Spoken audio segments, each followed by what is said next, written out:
Shalom, lekulam, shalom, shalom, alejem. ¿Cómo están? Espero que todos están bien. Gracias a Yeshua, a Mashiach.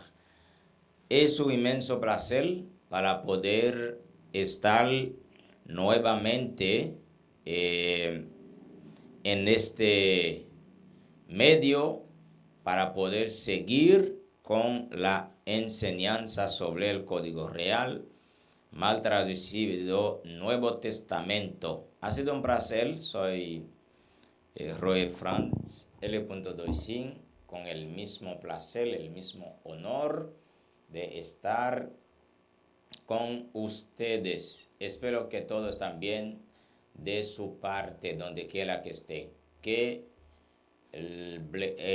Oblajot, las bendiciones de Adonai esté con cada uno de ustedes. Bien, el Código Real habla precisamente, estoy hablando del Brit Hadashah, del Nuevo Testamento mal traducido, que es el pacto restaurado. Vamos a seguir con la enseñanza en este día de hoy, de este BZ Laila, de esta noche. Antes de todos, vamos a presentar tefilá ante Adonai. Baruch atah Adonai Eloheinu melech haolam. Muchas gracias, Adonai, le agradezco por esta noche, por esta laila, para poder venir, enriquecernos en la enseñanza de tu palabra. Muchas gracias por el Ruach Kodesh que nos da para poder revelarnos la verdad sobre su majestad en el nombre de Yeshua HaMashiach. Muchas gracias. Bendice a todos los oyentes, todos los que ya está disponible, todos los que están disponibles para poder recibir una palabra más y para poder tener una emuná obediente, una fe obediente, y así toda la gloria sea para su majestad en el nombre de Yeshua Mashiach. Amén. Amén. Empezamos, página 14. 14, Mosley, Ron, Yeshua, are gay to the real Jesus and the original church. Ebed, Publications, 1996. Ha sido documentado que entre los que regresaron de Babilonia, estoy hablando de los exiliados de los Yaudim, no podían hablar de la lengua de Judá, pero no la totalidad del pueblo. El hecho de que los profetas post-cautividad babilónica, todos sin excepción, hablaron, escribieron sus profecías en hebreo, como es el caso del libro de Estel y Ageo y Zacarías y el resto, demuestra más allá de la duda razonable que el pueblo no había perdido su origen materna, pues de lo contrario, ¿cómo explicamos que tales libros fuesen escritos en hebreo? Recuerda la primera parte de esta lectura está disponible en el canal Semine Behemet. Así va a poder ver de qué estoy hablando precisamente del Código Real de Brit Hadashah, el contrato, el pacto restaurado, donde sabemos que de este gran problema que hay sobre el Brit Hadashah, el pacto restaurado. Muchos creemos y nos enseñaron que como el Brit Hadashah es un libro, Brit Hadashah es mal traducido del Nuevo Testamento, que no tiene que ver nada con los Yahudim, con los judíos, y no tiene nada que ver con la lengua, la Shon Kodesh, la lengua hebrea, que originalmente es todo contrario. Es por eso que estoy presentando esta lectura de este documento Código Real, pues para que podamos enriquecer nuestros conocimientos. Seguimos.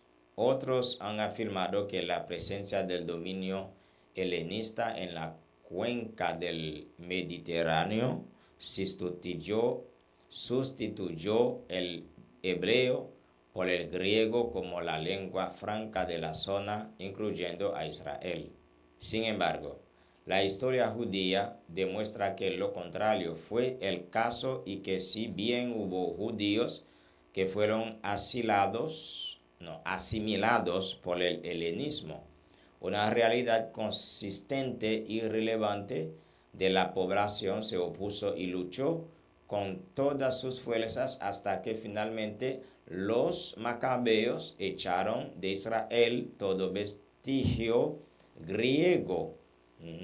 Y el templo fue dedicado de nuevo al servicio del Eterno en su lengua materna, que es el hebreo. Esto nos introduce prácticamente al primer siglo y está demostrando hoy día que el judío, el primer siglo, hasta la caída de Jerusalén y del templo a mano de los romanos en el año 70, habló el hebreo como lengua diaria y incluso hasta una época tardía como la Segunda Guerra contra los romanos. Esto fue en los años 132 a 135 después de Mashiach. Aquí la arqueología ha venido a demostrar que para entonces el idioma de los judíos en Jerusalén era el hebreo. Gracias por conectar y por apoyar. Por otro lado, el testimonio de los llamados padres de la iglesia coincide con este hecho y confirma la tesis del uso del hebreo como lengua franca del judío en el primer siglo. Presentemos algunos testigos del caso. Papias 150, la de Mashiach. Dice el primer testigo: Mateo compuso sus palabras en lengua hebrea y cada cual lo tradujo lo mejor que pudo. Ilenio 170. El segundo testigo dice: Mateo también escribió un evangelio entre los judíos en su propia lengua. Clemente de Alejandría 200. Pues, esa es la declaración de Clemente. Seguimos con los testigos. La epístola a los hebreos fue escrita por Pablo a los judíos en la lengua hebrea, pero fue cuidadosamente trasladada por Lucas y publicada entre los griegos. Eso fue Orígenes 215, el testigo. El primer evangelio fue escrito según Mateo, el mismo que fue cobrador de impuestos. Fue escrito para los judíos creyentes en hebreo. Se han encontrado inscripciones en Jerusalén del tiempo de Shimón Bar Kokhba, el líder judío que se rebeló contra Roma entre los años 132 a 135, donde aparecen monedas con inscripciones en hebreos, anunciando el año de la redención. Relacionadas con esta guerra, hoy día, tanto en Jerusalén como en otras regiones de Israel, continúan encontrándose casi diariamente nuevos hallazgos que demuestran el uso del hebreo en la vida diaria judía del primer siglo. Vea en orden las siguientes fuentes: Eusebio, Historia Ilenio contra los herejes, Eusebio Ob, punto citada, Eusebio Ob, citada Bea, Vida de hombres ilustres, libro 5, Jerónimo, entre paréntesis 380, hablando de Pablo, y dijo: él, hablando de Pablo, Shaul, siendo judío, escribió en hebreo, su propia lengua y en la que tenía mayor influencia, y las cosas más elocuentes o importantes escritas en hebreo fueron cuidadosamente traducidas al griego. Como vemos, el testimonio de los llamados padres de la iglesia confirma nuestra hipótesis de que el hebreo fue usado entre los judíos y entre los apóstoles, y que del hebreo se tradujo al griego para bien de los no judíos y de los judíos que no hablaban hebreo. Por otro lado, nunca pasemos por alto que aunque el arameo, familia semita del hebreo, fue usado por la Judería en Babilonia, no obstante, tanto la lectura de la Torá como la liturgia de la sinagoga, incluyendo la lectura de los profetas, continuó siempre en hebreo hasta el día de hoy. Y para nadie es un secreto que no existe una sola sinagoga o comunidad judía en el mundo actual que cuando abre sus puertas en Shabbat para leer a Moshe y a los profetas, lo hagan primeramente en otra lengua que no sea el hebreo, aunque después se traduce al idioma vernáculo por el bien de todos los que de los que no conocen la lengua sagrada. Espero que me escuchan muy bien por TikTok, por lo menos, porque está lloviendo ahí afuera. Espero que se escucha. Para poder terminar, vamos a terminar viendo la preservación y transmisión del Nuevo Testamento. La preservación y transmisión del Nuevo Testamento. ¿Cómo se originó, preservó y transmitió el Nuevo Testamento, especialmente la sección conocida como Masoret, que es Evangelio? Cuando entendemos que dichos documentos surgieron dentro de la comunidad judía en los días del judaísmo del Segundo Templo, podemos entonces suponer, lógicamente, que la manera como se originaron, preservaron y transmitieron según el mismo curso normal típico de aquel judaísmo. Eso fue en efecto lo que sucedió. En un principio tenemos una fuente común de la cual bebieron todos los apóstoles, Yeshua mismo. Aleluya. Él fue el rabino, el maestro sabio, que les enseñaba la Torá y les compartía oralmente las grandes lecciones que ellos a su vez debían retener y comunicar a su generación. Esas lecciones eran dadas en privado y se repetían varias veces hasta que llegaban a formar parte de su propia vida, completamente impregnadas en su mente. Maimónides, varios siglos después, nos dirá cómo surgió, se mantuvo y se transmitió la Torá. Esto es lo que nos dice.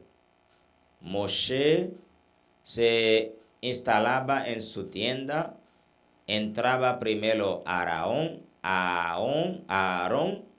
y Moshe le transmitió el mandamiento que le habían comunicado y le enseñaba su explicación.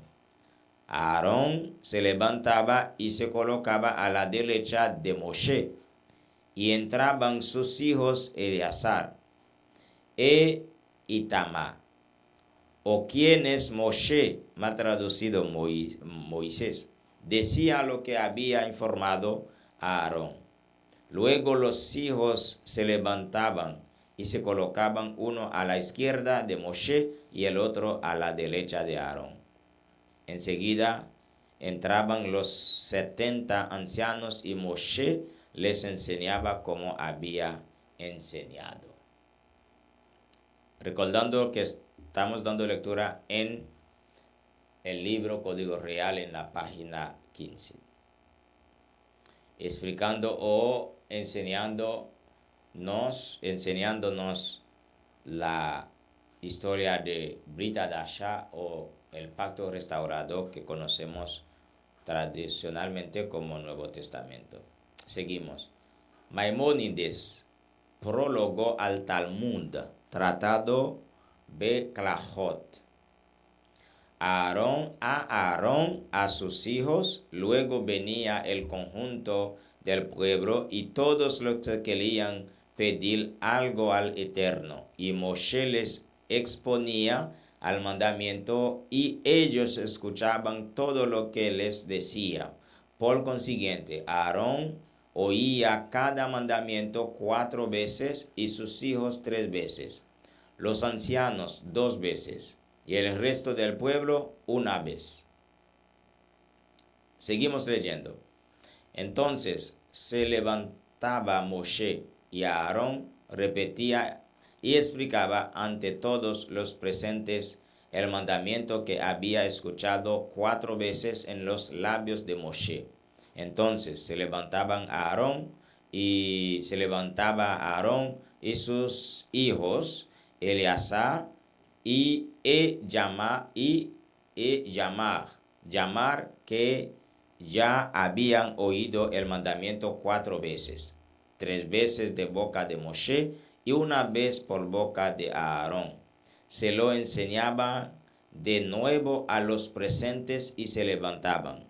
Los 70 ancianos que ya habían oído el mandamiento 4 veces, 2 veces de boca de Moshe, 1 vez de boca de Aarón y 1 vez de boca de Eleazar llamar. Lo volvían a explicar a los presentes. De este modo, todo el pueblo escuchaba cada mandamiento 4 veces. Dicho 1 vez por Moshe, 1 vez en boca de Aarón, 1 en boca de sus hijos y otra vez por los ancianos. Y luego el pueblo se iba y se enseñaban unos a otros, como habían oído de Moshe, y escribían el mandamiento en un rollo. Los jefes del pueblo se desparramaban por todo Israel para enseñarlo e inculcarlo, hasta que todos se aprendían el texto del mandamiento y se acostumbraban a leerlo. Luego les enseñaban la explicación del mandamiento y aprendían la explicación por tradición oral. Seguimos.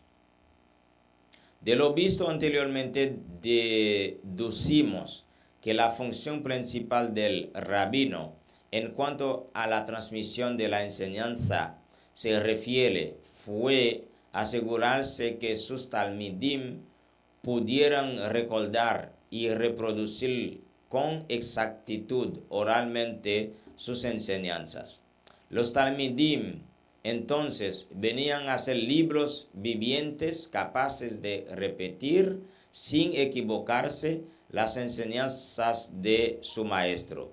Muchas veces sucedían que cada talmid retenía una porción de los dichos del maestro y luego, cuando estaban juntos, eran capaces de tener todo el consejo de un asunto determinado. Seguimos con la lectura del Código Real, enriqueciendo nuestros conocimientos de Brit Hadashah o el contrato restaurado, el pacto restaurado, mal traducido Nuevo Testamento. Debido a este proceso de memorización extraordinaria y milagrosa de que los talmidim eran capaces, fueron llamados Tanás, Tanaitas, es decir, memorizadores de la tradición o enseñanza recibida de sus mayores. De manera que la forma de enseñanza principal de un rabino en el primer siglo era la repetición oral constante.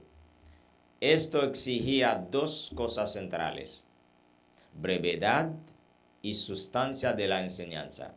Brevedad, para que pudiera recordarse con relativa facilidad.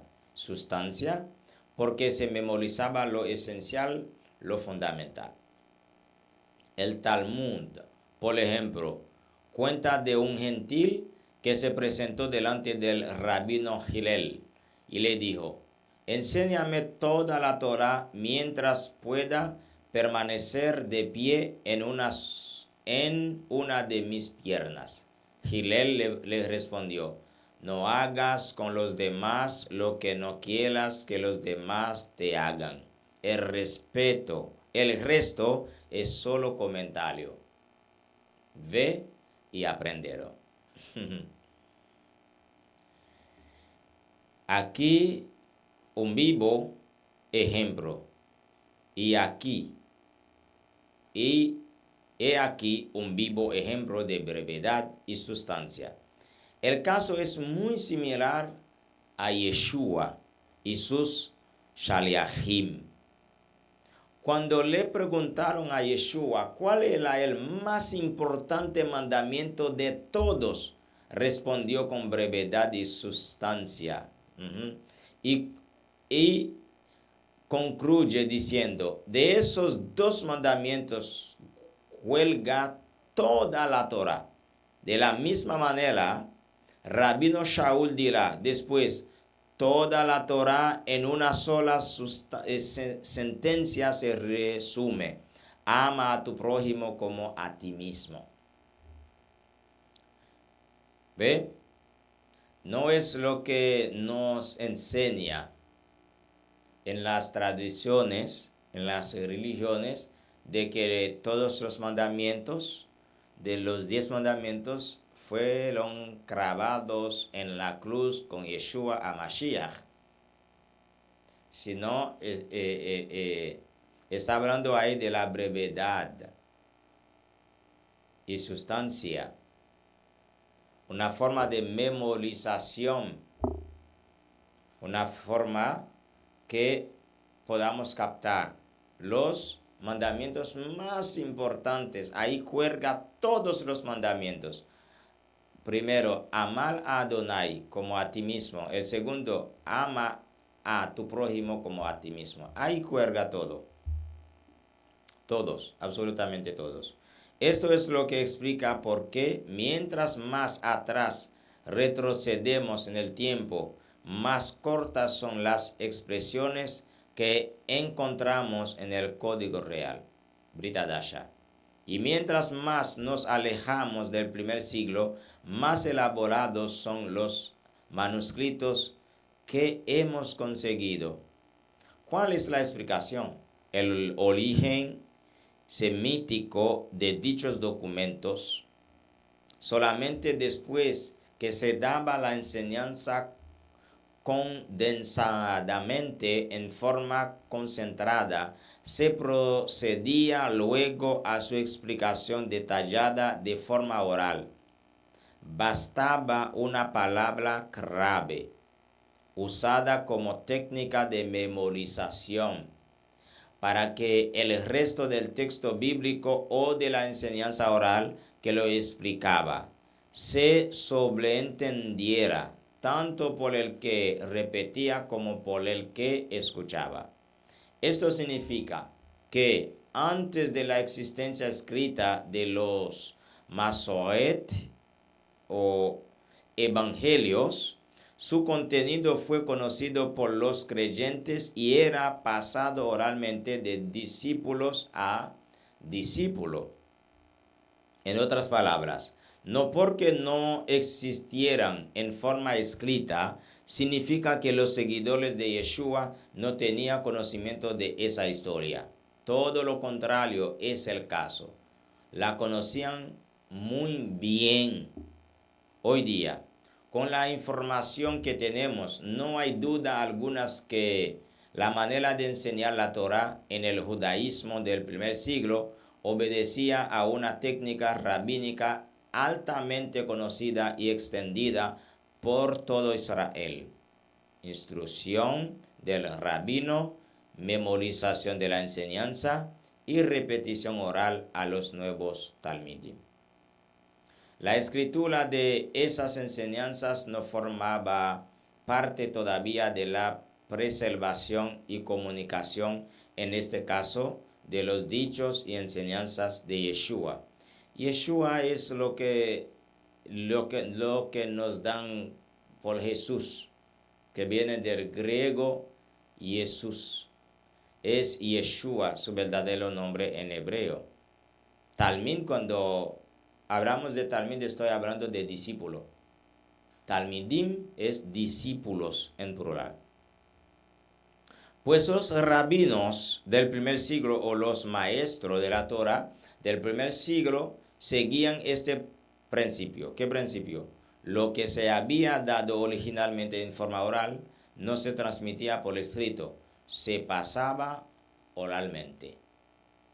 Y lo que se había dado originalmente por escrito no se transmitía oralmente, se escribía. Seguimos. Por lo tanto, nunca hubo originalmente ningún documento escrito sobre los dichos de Yeshua. Todo está retenido, preservado en la memoria y en los labios de los Shaliachim. Shaliachim, traducido como los apóstoles, los emisarios.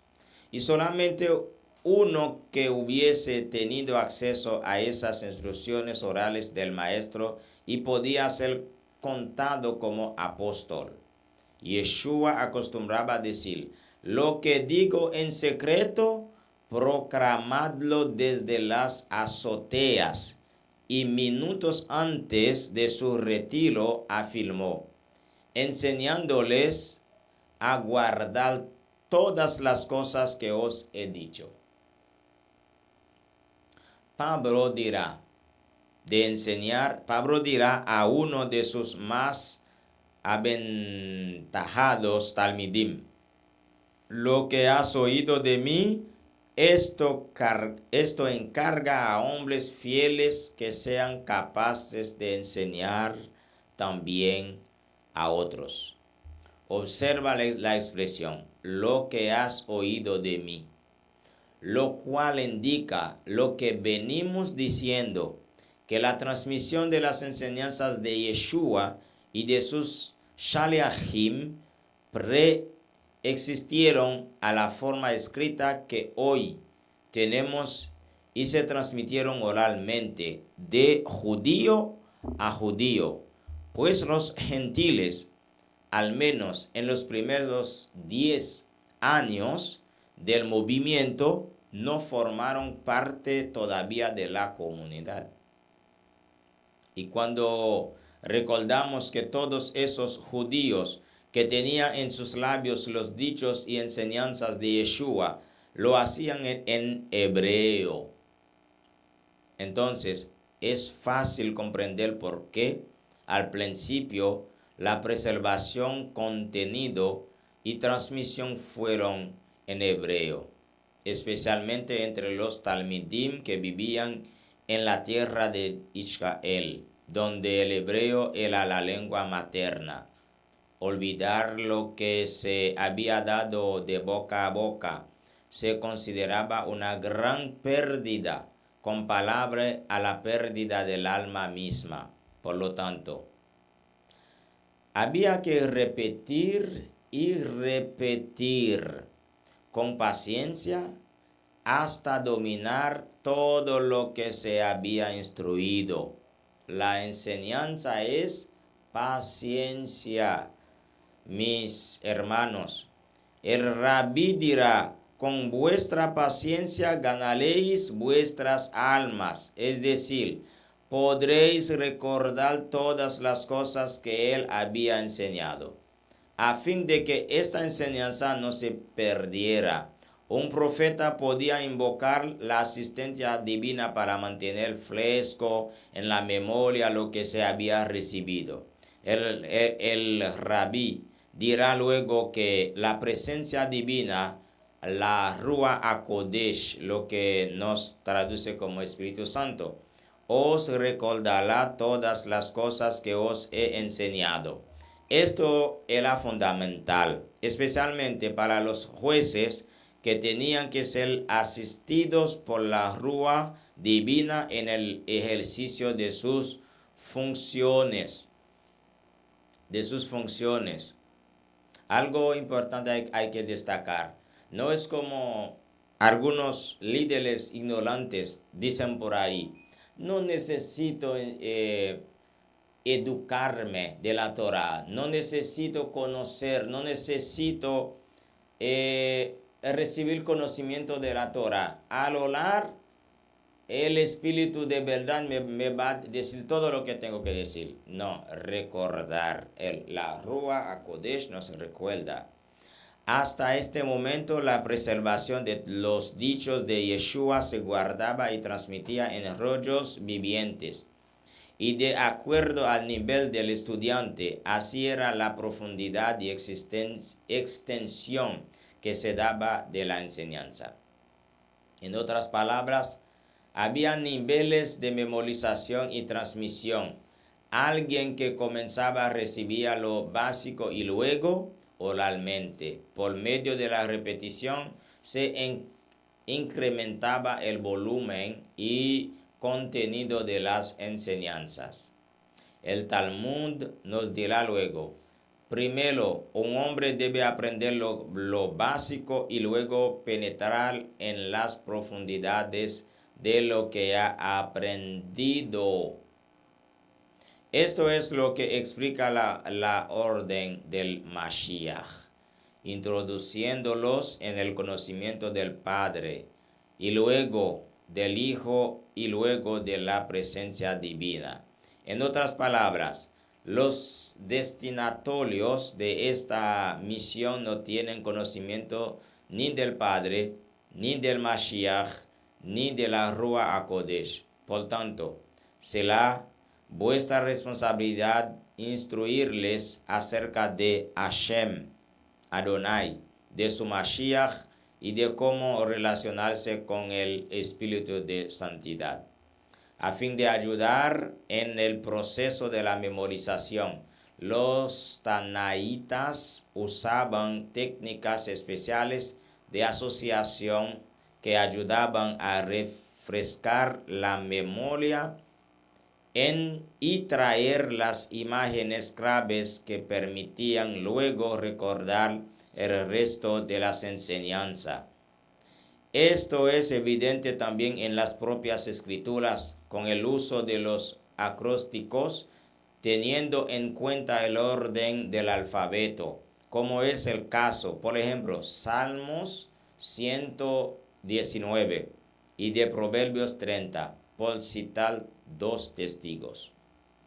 En los días del segundo templo, cuando tuvo lugar la vida de nuestro maestro, era costumbre entre los rabinos el uso de material midrashico, ya fuesen parábolas o alegorías, para recordar a sus estudiantes sus enseñanzas derivadas de las escrituras, o la forma mishnaica para recordar a los estudiantes sus enseñanzas de asuntos no derivados directamente de las escrituras.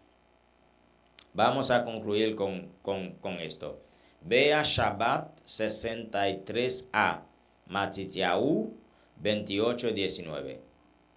Matityahu es Mateo. Tanto el recurso midrashico como el mishnaico eran de carácter mnemotécnico, es decir, para hacer más fácil la transmisión, la repetición, la memorización, la preservación y posterior transmisión de la enseñanza. Para ello, el maestro agrupaba ciertos asuntos en bloques específicos de tal manera que fuese después relativamente fácil recordarlos. Cuando finalmente se decide escribir lo que se había originado oralmente, esos bloques de carácter midrashicos y mishnaicos salen a la luz con una claridad extraordinaria, y es lo que explica el orden que tenemos en los Masoret, que es evangelios. Algunos rabinos, por ejemplo, tenían la costumbre de tirar una oliva a cierta distancia como señal para que sus talmidim recordaran esas enseñanzas particulares. Otros acostumbraban, a la hora de la comida, mojar en el plato de un talmid, o viceversa, pedirle a un talmid que mojara el pan en su plato para que entonces esa acción sirviera como señal, a fin de recordar toda la lección relacionada con el incidente. Como es seguro, la mayoría de mis lectores traerán a su memoria lo que sucedió la noche cuando nuestro Adón fue entregado y alguien mojó el pan en su plato. Un buen ejemplo. Ha sido todo por hoy. Espero que hemos recibido algo más para poder tener más conocimiento sobre la Tanaj, sobre la Biblia, la historia específicamente, porque estamos en el camino para volver en la senda antigua, es decir, conocemos que la lengua original de la Biblia es hebreo. Estamos retornando en las raíces hebraicas, en las raíces hebreas, donde para poder decir bye bye a las traducciones, bye bye al mundo de la confusión, al mundo de las religiones, donde nos enseñan hace muchos tiempos pelear unos con otros. Uno lucha para poder subir egoístamente, con orgullo. Pero la palabra Adevarim be Adonai es sumamente diferente. Yeshua vino a enseñarnos la verdad y para que la verdad nos hará libre. Mis queridos ahajiot, hermanos, hermanas, espero que ha sido de gran ulbrajot, de gran bendición para nuestra vida. Vamos a orar para agradecer a Adonai por este momento. Baruch atah Adonai Eloheinu melech haolam, toda rabá be laila tov, toda rabá be atora. Muchas gracias. Te damos toda la honra, el honor por esta gran bendición. Muchas gracias por cada oyente, por cada teleoyente que ha tomado un tiempo de seguir este momento de enseñanza. Espero bajo el poder de Ruach HaKodesh que sea una bendición y así nuestra emuná, nuestra fe obediente pueda crecer cada día más. Muchas gracias. En el nombre de Yeshua HaMashiach. Amén. Amén. Recuerda, estamos para acompañarle en la lectura de la Biblia, donde podamos crecer juntos. Recuerda que en cualquier momento la Biblia es nuestra guía, nuestra GPS, nuestro GPS, donde tenemos este mapa si queremos mantener nuestra relación con Adonai a través de la Torah, a través de la enseñanza, y así podamos crecer.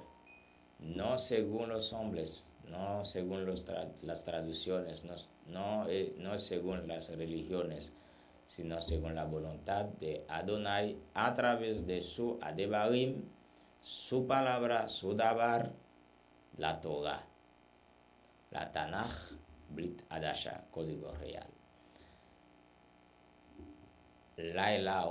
Laitraot, hasta pronto, hasta la próxima. Ha sido un placer. El Roe Franz L.2